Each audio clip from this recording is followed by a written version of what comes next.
V tomto videu vám vysvetlím dva typy dôvery, ktoré vám odporúčam vo vzťahoch vedome vnímať a pozorovať. Toto video vzniklo trochu špecifickým spôsobom, a to tak, že je zložené z viacerých krátkych videí, ktoré som natočila na sociálne siete. Téma dôvery vo vzťahoch mi však príde natoľko dôležitá, že som sa nakoniec rozhodla, že urobím jedno komplexné video, aby ste videli jednotlivé súvislosti v štrukturovanej ucelenej podobe.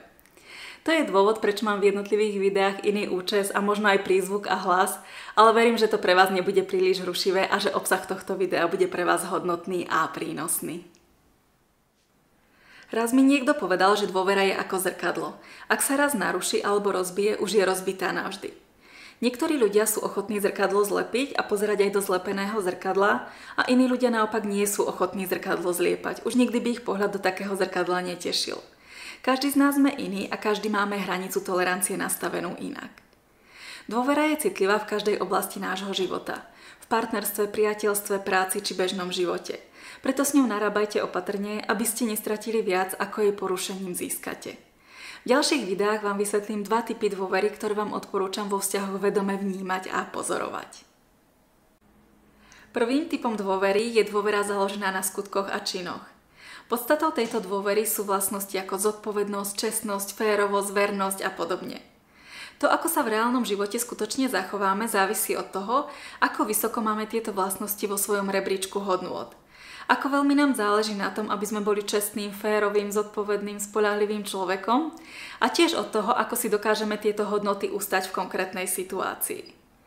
Život nám ponúka množstvo príležitostí, ale to, že máme možnosť niečo urobiť, ešte neznamená, že to aj máme urobiť. Vzťahovo zrelý človek svojim konaním neubližuje sebe ani iným ľuďom. Zároveň pozorujem mnoho ľudí, ktorí síce majú správne vnútorné hodnoty, ale nevedia si ich ustať pri kontakte s okolitým svetom.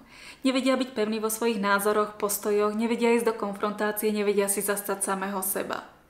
Ak je toto aj váš prípad, odporúčam vám zapracovať na svojej vzťahovej zrelosti. Vzťahová zrelosť vám dá určitú vnútornú pevnosť, ale predovšetkým vám dá slobodu zachovať sa v súlade so svojimi skutočnými hodnotami, nie pod tlakom okolia, príležitostí alebo okolností. Druhým typom dôvery je dôvera založená na pocite blízkosti a závisí od toho, ako sa s druhým človekom skutočne cítime. Nie každý, kto je zodpovedný, čestný, verný, v nás dokáže vzbudiť taký pocit blízkosti a bezpečia, že sa mu nebojíme zdôveriť aj s najcitlivejšími témami v našom vnútri. Tento typ dôvery a blízkosti každý z nás podvedome hľadá, ale pravdou je, že je iba málo ľudí, ktorí ho vedia do vzťahu skutočne vnášať. Je len málo ľudí, pri ktorých sa cítime bezpodmienečne prijatí takí, akí sme.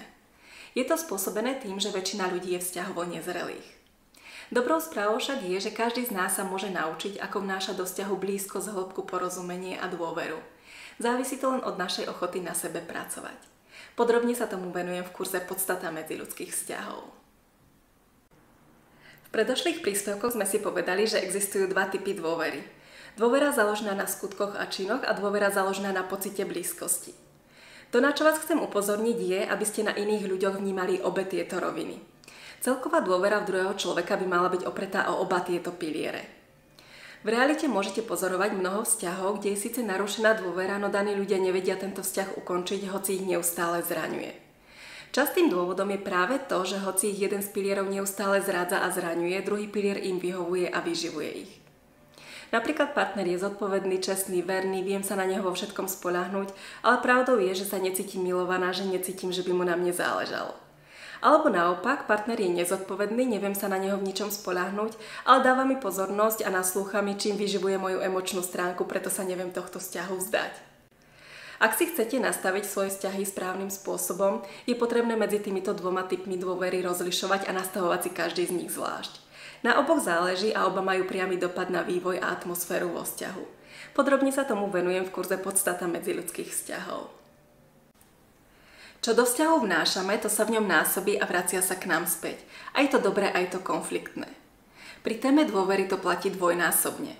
Ak sa druhý človek v našej prítomnosti necíti príjemne, prirodzene sa nám nebude zdôverovať s tým, čo prežíva a tiež ho nebude zaujímať to, čo prežívame my. A naopak, ak bude pri nás cítiť blízkosť a dôveru, otvorí sa vo vzťahu k nám. Ak sa vám iní ľudia nezdôverujú, nie je to spôsobené nimi, ale vami. To platí pre všetky vzťahy v našom živote, ale zvlášť pre blízke vzťahy s partnermi, priateľmi a deťmi. Preto ak tieto vzťahy nefungujú podľa vašich predstav, začnite sebou. Práca na sebe je tá najkratšia, najrýchlejšia, ale hlavne najistejšia cesta k hlbokým a harmonickým vzťahom.